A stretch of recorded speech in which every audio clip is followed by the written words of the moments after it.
Këto jeni ju. Dhe pastaj thoni, jemi të interesuar për dialog, ku vendi duhet funksionoj normalisht, ju opozitën e trajtoni si me urrëtie më të madhe. Jo si kundërshtar politik, se sigurisht jemi kundërshtar politik. Por, një datë kërkojmë ne, 2 projekt ligje të shqyrtojmë bashkarisht, ju votoni kundër. Dhe zoti Peleshi dhe një herë e kam me ju. Luani rolin tuaj si mbi palët, si moderatori debatit, dhe nuk bëni gabim përkundrazi jep shumë pikë edhe në raport me qytetarët, që një herë vetëm në 6 muaj, ku ka një kërkesë logjike të opozitës, ti kërkosh kolegëve tuaj, ta mbështesin kërkesën e opozitës, ose të paktën ndiq modelin ta mbaroj Elindita Nikollës dhe Elisa Spiropalit, që një herë 3 muaj dilshin jashtë vendimit grupit ku kishte një kërkesë drejt opozitës dhe thoshte unë ju mbështes, po s'kam që bëj vendimarrjes politike të grupit. Dil një herë nga rrjeshti se nuk gjen gjë, zoti kryetar. Dil një herë nga rrjeshti, se një datë po kërkojmë. Jo 23, po ta shqyrtojmë 16. Ku është e keqja këtu? Që ngrini ju 80 veta kartonin kundër. A thu se çfarë po votoni? Po rrëzoni armikun e popullit me karton të kuq.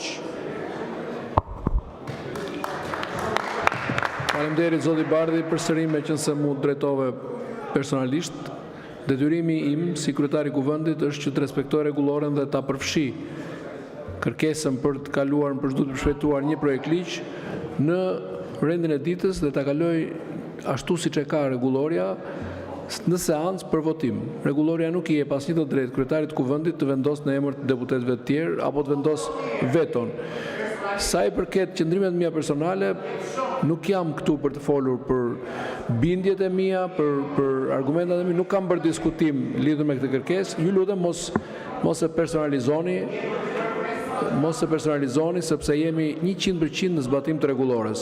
Kërkesa me shumë seriozitet, pavarësisht se nuk u ngrit në konferencën e kryetarëve, u fut në seancë, ju kriju hapësira sipas rregullores, një folës pro, një folës kundër, nga 10 minuta, u hodh në votim në mënyrë demokratike, u numëruan votat dhe u vendos siç vendosi seanca.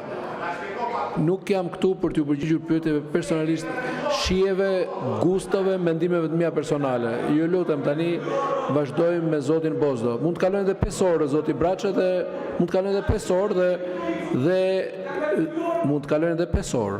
Dhe do vazhdojmë të japim gjithë hapësirën e nevojshme të gjithë deputetëve, të gjithë krave për të folur. Minutazhi nuk ka rëndësi, mund të shkojmë edhe deri në mëngjes, siç ka patur raste, dhe kush ka për të folur do flas. Zoti Bozdo, fjala për ju, fjala për procedurë. Zoti kryetar, në fakt në ka një çast që duhet të diskutohet një iniciativë e tillë apo çdo iniciativë që trajton problemin kryesor sot shqiptarëve, që është çmimi i naftës dhe mënyrën se si qeveria e menaxhon atë, siç bën gjithë qeveritë e tjera, të rajonit, Evropës, të botës, është pikërisht tani. Zoti Balla ju referua faktit që ishte në pamundësi për ta fundur rendin e ditës. Por kur keni pasur vullnet politik, me qenë se era fjalë Iranit e rezoluta e Iranit, e keni futur në orën 12 të natës të një dite më parë, pa pyetur as po opozitën, duke i kërkuar dhe opozitës ta votoj qorrozi atë gjë. Pra, këtu nuk është më çështje ka apo nuk ka kohë. Këtu është çështje a ka vullnet politik apo jo. A ka vullnet politik të ulim taksat e naftës? A ka vullnet politik të ndihmojmë ekonominë tonë familjare, të ndihmojmë ekonominë prodhuese? Ky është thelbi i këtij diskutimi që kemi sot. Sepse çfarëdo që të ndodh me British Petroleum, me çfarëdo lloj çmimi ta sjellë ajo naftën, zoti kryetar, Shqipëria sot ka 0 rezerva sigurie. Është në shkelje të angazhimeve ndaj NATO-s, në shkelje të direktivës Bashkimit Evropian, në shkelje të ligjit që ka të miratuar vetë, që 1999. Dhe çfarëdo lloj thot kryeministri për një model të ri apo një model të vjetër të menaxhimit të rezervave. Çështja është që nuk ka këmban, nuk kemi rezerva, zoti kryetar. Dhe ky është thelbi i kësaj gjëje. Dhe mbi të gjitha, kur do diskutojmë ne për çështje të strukturës së çmimit të naftës? Kur krizat ketë mbaruar dhe dëmit e të bërë? Kur fermerët mos punojnë më tokat e tyre? Kur ndërmarrjet tona ti mbyllin prodhimin ekonomik, kur do të vi kjo ditë apo kjo orë për shkak të procedurës që ne do a konsiderojmë këtë? Unë mendoj që kemi të bëjmë me emergjencë kombëtare. Është debat i vonuar.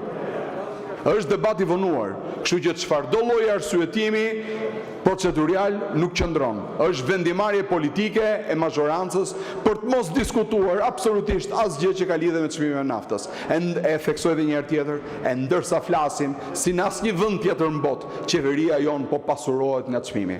Po pasurohet nga ky çmim, se po fut në xhep atë që nuk i takon dhe nuk jep absolutisht për momentin asgjë mbrapsht. Këtë duhet t'i shpjegoni shqiptarëve, bashkë me faktin pse s'doni të trajtoni çështjen më të rëndësishme për ekonominë e tyre. Faleminderit. Faleminderit. Projekt ligji është parashikuar për datën 30 prill, zoti Bozdo, në kalendarin që sapo kaluam sot, pra bëhet fjalë vetëm për një javë diferencë.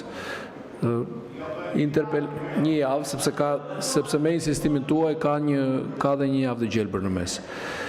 Interpelancë me Ministrin e Bujqësisë dhe Zhvillimit Rural, zotin Andi Salla, kërkuar nga deputeti Erion Braça. Interpelanca kërkohet në përputhje me nenin 810 të Kushtetutës dhe nenin 96 të rregullores kuvendit. Qëllimi i kësaj interpelance është të jepen sqarime lidhur me situatën e prodhimit, përpunimit, tregtimit të qumshtit në vend. Fillojmë duke respektuar minutazhin e përcaktuar në nenin 96.5 e rregullores. Zoti Braçe, keni të drejtën të parashtroni interpelancën tuaj 7 minuta. Zoti Erion Braçe, fjala për ju.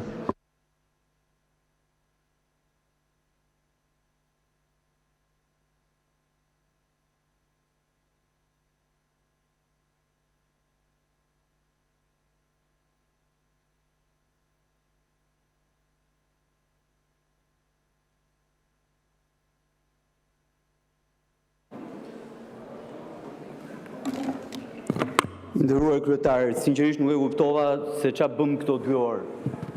Dhe prandaj u irritova sepse pash që interpelanca ishte pika 3 e rendit ditës dhe me thënë drejtën të humbësh 2 orë kohë për një gjë që e ke kërkuar këtu e 2 muaj më përpara është sinqerisht keq. Megjithatë, do doja të thoja që gjatë muajit janar, eksaktësisht javën e 2 të muajit janar, një fushat e tërë në territor, po edhe mediatike, lajmëroi shqiptarët se lopët po prodhonin qumësht kancerogjen. Pra lopët po prodhonin qumësht kancerogjen. Në fakt, u vura me dije nga i grup bujqish që me thënë drejtën atje ku ndodhen në një zonë të Lushnjës, e dinë ende numrin e telefonit dhe po mundoheshin të kërkonin ndihmë kudo. Mesazhet ishin kësaj natyre. Zoti Braçe, si jeni? Nuk e dim nëse realisht është ky numri juaj. Jemi fermer nga zona e Bubullimës. Kompania e qumshit Lufra po na shkatron. Deri dje kishte skem që gjoja ne bujqit i idhnim qumshit ujë. Çmimin e uli fare, por tani kanë nxjerr gjoja me aflatoksin qumshin ton dhe po kërkon të na përzëri fare. Ku të vemi, ku t'i çojmë lopët, ku dreqin të mbytemi. Mesazhi tjetër, përshëndetje zoti Erion. Jam nga Bubullima e Lushnjës. Më fal se po të shqetësoj, po duan që të na ndihmosh me qumshin